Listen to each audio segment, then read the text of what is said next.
This video is sponsored by Brilliant. This educational platform has a great offer for our viewers which you can learn about at the end of this video.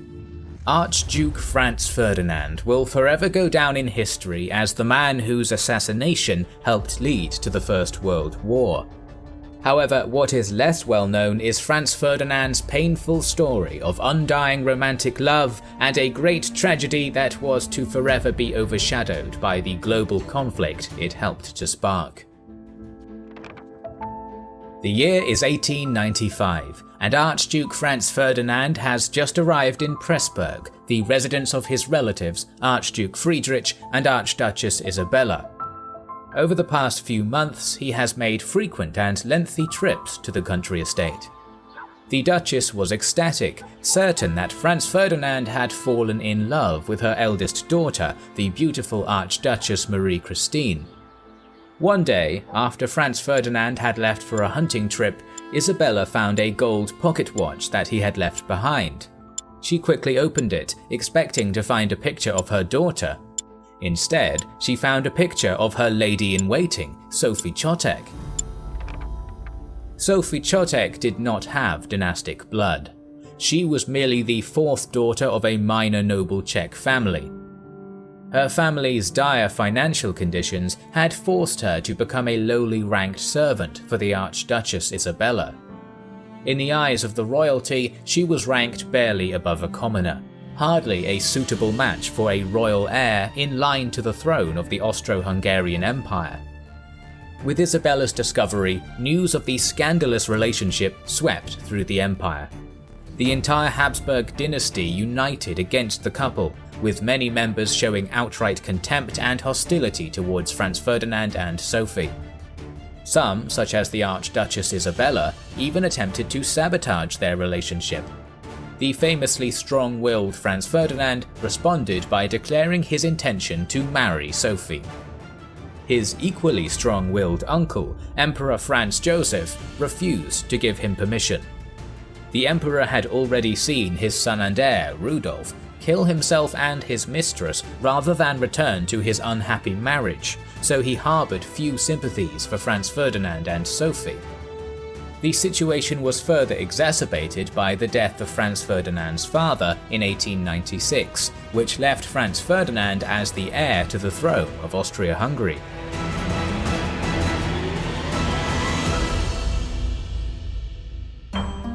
There the situation stood until 1899, when Emperor Franz Joseph finally relented.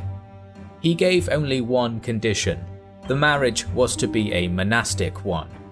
His family would be treated as befitting of their lowly status.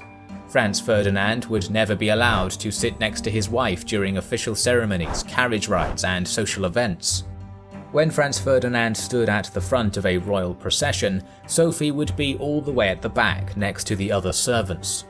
Neither Sophie nor any of his children would receive any royal titles or privileges, and no descendant of his would ever ascend to the throne of the Austro-Hungarian Empire.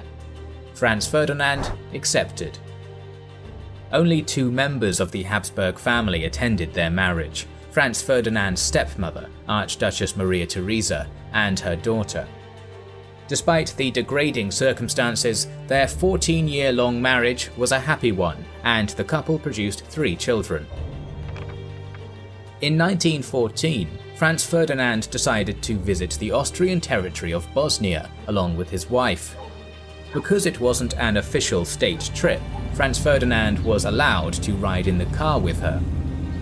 While driving through the streets of Sarajevo on June 28th, a Serbian nationalist group called the Black Hand attempted to assassinate the couple. The first attempt failed, with only a few Bosnian civilians and Austrian soldiers as casualties. But while on the way to the hospital to visit them, Franz Ferdinand's driver took a wrong turn. The car stopped directly in front of Black Hand member Gavrilo Princip, who shot them both. Franz Ferdinand uttered his last words while clutching his lifeless wife. "Sophie dear, don't die. Stay alive for the children." The couple were laid to rest on July 3rd. Though laying side by side, Sophie's body was placed 20 inches below Franz Ferdinand's. The military were forbidden from saluting the funeral carriage. The couple's 3 children were not allowed to attend the proceedings. Neither the emperor nor any foreign dignitary attended the funeral either. 3 weeks later, on July 29, 1914, the Austro-Hungarian Empire declared war on Serbia, and the First World War began. It's often said that the generals of World War I didn't learn from the experiences of past wars, and that made it even bloodier. The sponsor of this video, Brilliant, believes in learning from past mistakes and experiences. Instead of passively listening to lectures, you get to master concepts by solving fun and challenging problems, and Brilliant provides the tools and framework you need to tackle these challenges. Brilliant's thought-provoking content based around breaking up complexities into bite-sized, understandable chunks will lead you from curiosity to mastery. So, what are you waiting for? Support our channel and improve your learning capabilities. Visit brilliant.org/kings and generals, or click the link in the description and sign up for free. The first 200 people will also get 20% off their annual premium subscription.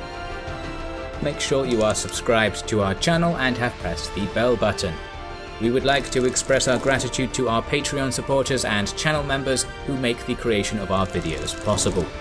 Now you can also support us by buying our merchandise via the link in the description. This is the Kings and Generals channel, and we will catch you on the next one.